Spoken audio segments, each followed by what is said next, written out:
Hi there, I'm here to do a brief summary of this book, The 10 Things to Do When Your Life Falls Apart by Daphne Rose Kingma.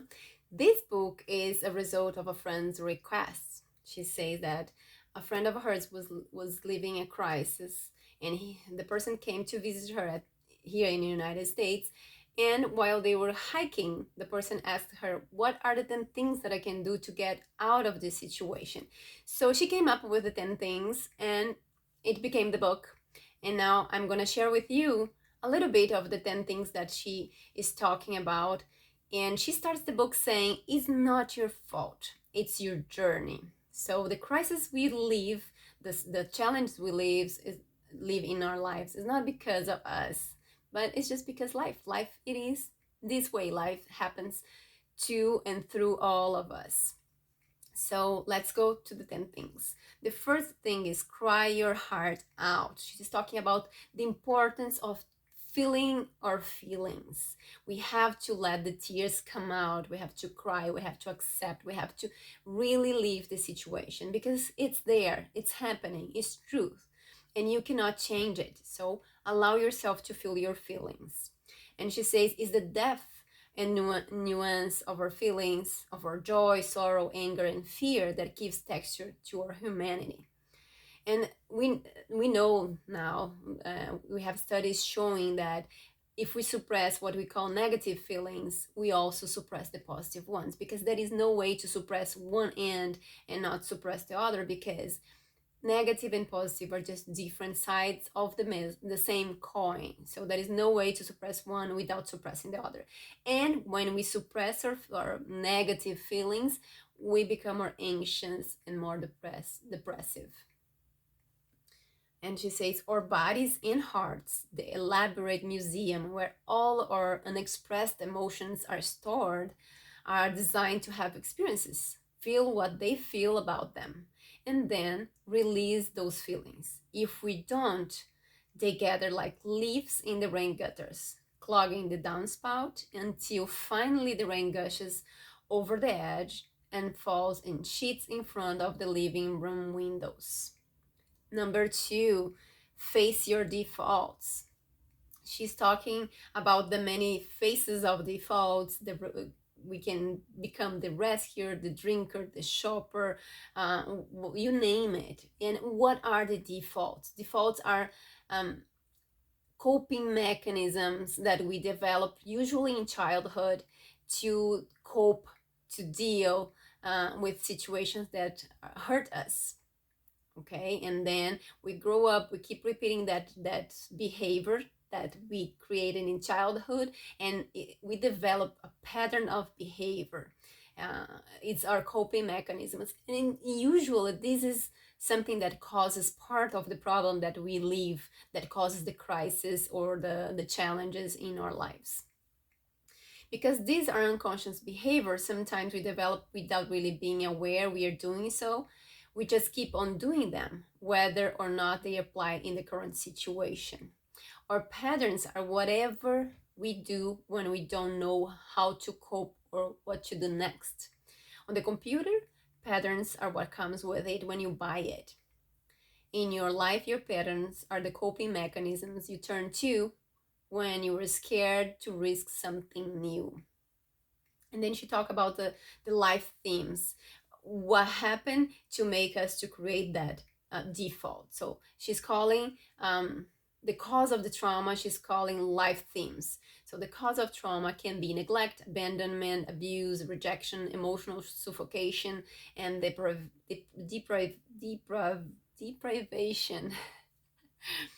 And according to her, facing our default is the only way that we can see how we are collaborating, or sometimes how we are creating our own suffering. And then in the book, she talks about some steps that we can take to recognize the default and how to deal with them, how to get rid of them, how to change it. Number three, do something different. She's talking about the benefit of this crisis, and she's saying that it forces us to step out of our comfort zone and to see a future that otherwise we could not see. And she says to save our lives, we have to do something different. This crisis, whatever is going on in our lives, is an invitation from life for us to rethink what we are doing, to make new choices, to do something different. And we have to practice. We don't learn to make different choices if we don't start practicing.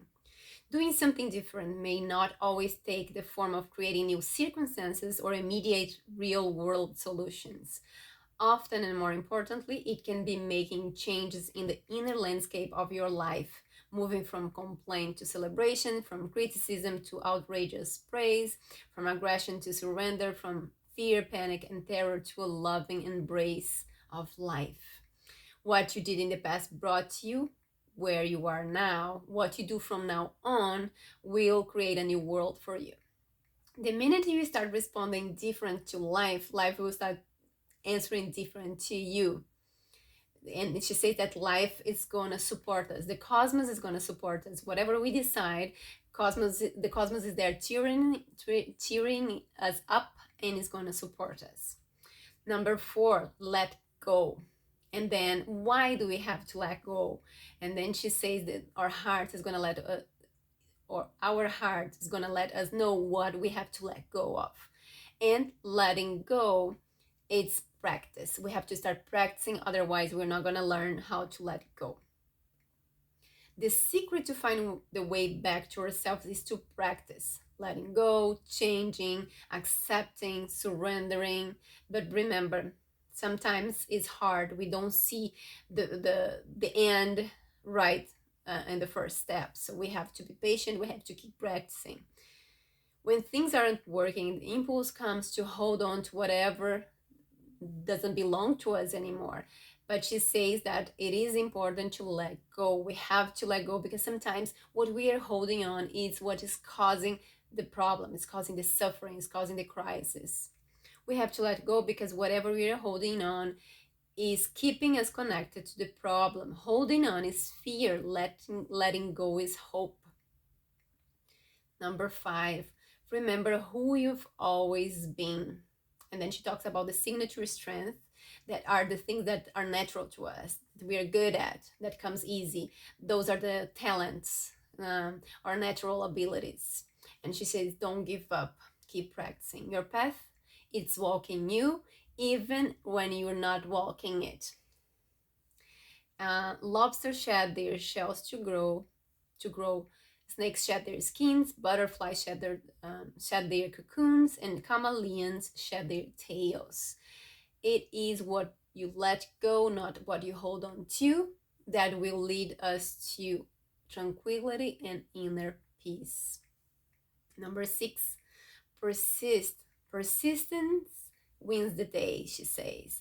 It is a gift, so we have to persist. We have to make a decision, start changing, and then keep working on that new behavior. A boat far at sea can end up in either North or South America, just because somewhere in the middle of the ocean its captain turned the wheel just the tiniest bit in one direction or another.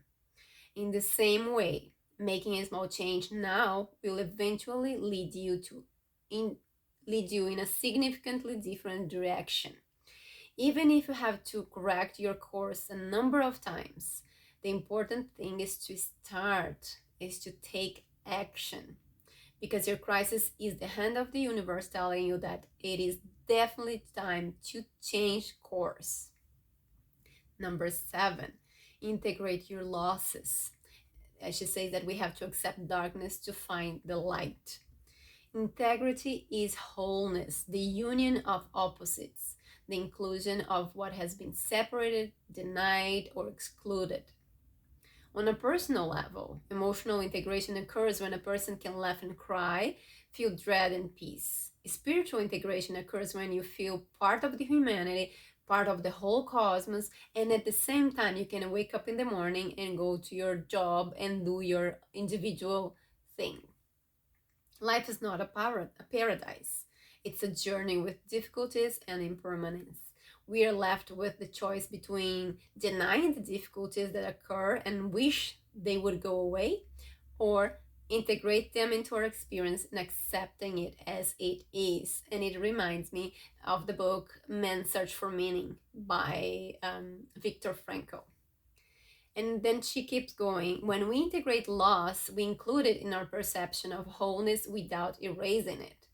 We don't dwell on it, but we know it's still there. We look for emotional healing where it can be transformed. Instead of being hunted by it, spending our energy trying to get to hide or deny it, we find peace through acceptance and deep integration.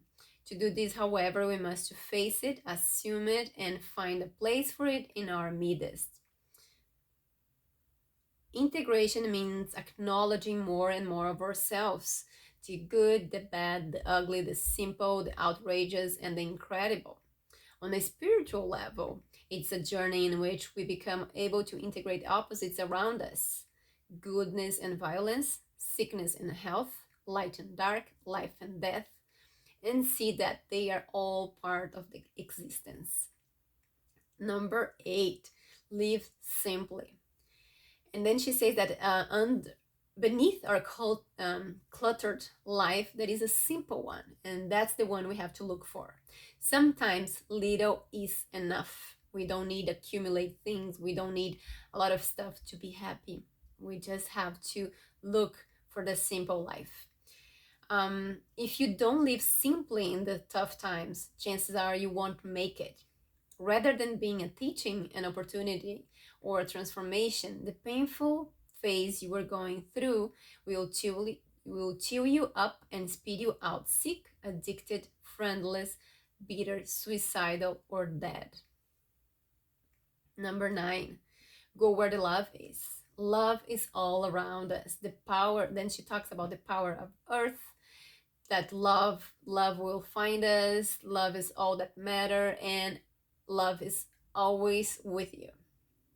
The more we become able to embrace and integrate opposites, especially those that steer our emotions and expand our spirit, the more we will see that everything and everyone belongs. We will see that by accepting our limitations, we can celebrate our magnificence.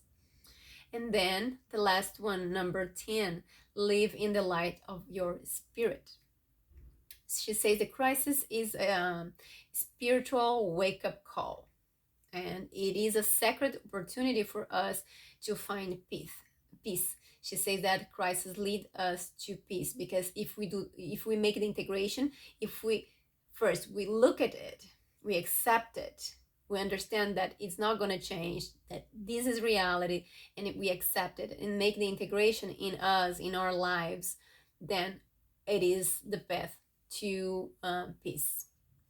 We are creatures whose psychological purpose and spiritual destiny is to keep evolving, to become in every different direction and on every level more fully ourselves.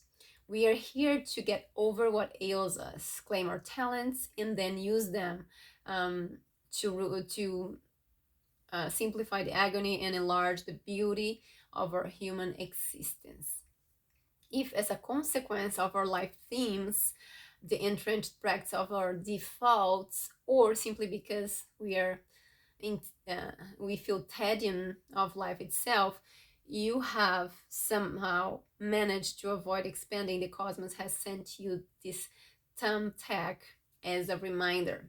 So if, because of our life themes, because of our defaults, or because we are bored with our lives, we forgot to do what we have to do, then life, it's sending the challenge, the crisis, to remind us. And then she says, like the old Uncle Sam poster from World War II, the universe is pointing its finger at you and saying, we want you. So these are the 10 things to do when your life falls apart. I really like this book. I like it because it really talks with the book from Viktor Frankl. And also this morning I started reading The Miracle Morning, and I read the author's story, and it is about what she's talking in here. It's about using the challenge, using the suffering, using the experience that shows up in our lives to transform. use it as an opportunity to make a transformation, to become, to evolve. That's the, I think that's the word. I hope you like it. I would love to hear from you. If you read the book, what are your insights? And I will see you next time.